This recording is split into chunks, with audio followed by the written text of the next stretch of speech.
Yeah. Alex Ankele no. Le igwa nzire ka bo ezizanza antezizezong.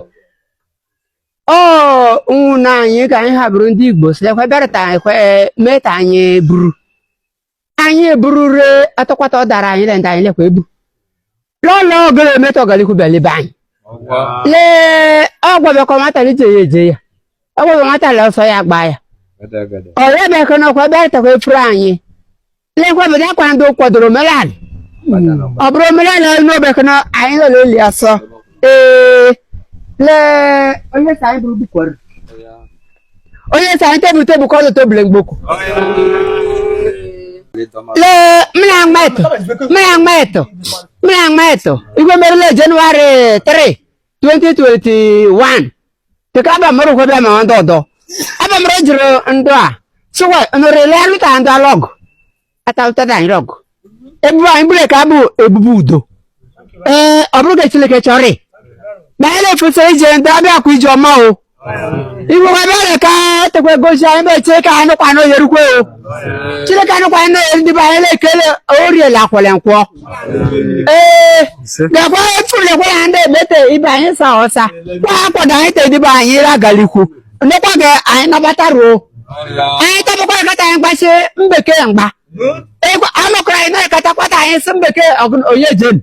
Iwa ina ka bete mbeke tayene mbeke brok mo clan.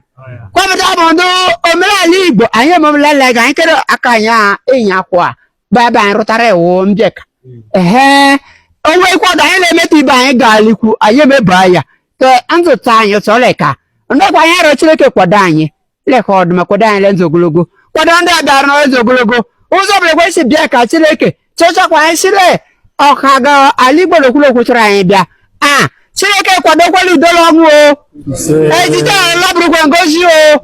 Ikwa kwa bide ka chileke miye kwa tobru maji kuru maji. Aji anya tati anzo kulogo. Mwokele ngwanyi.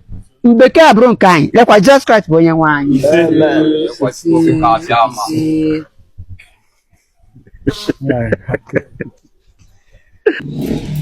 Ndi moyo na yenka ola mo kwa lo.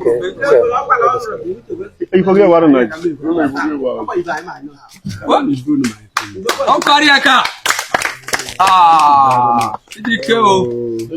Non koma. Idikeo. Statues.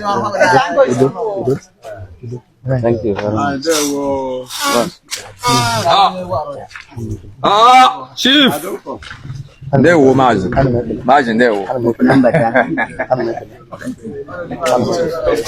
Idike eze. Ndewo mune idike. The sun line. Thank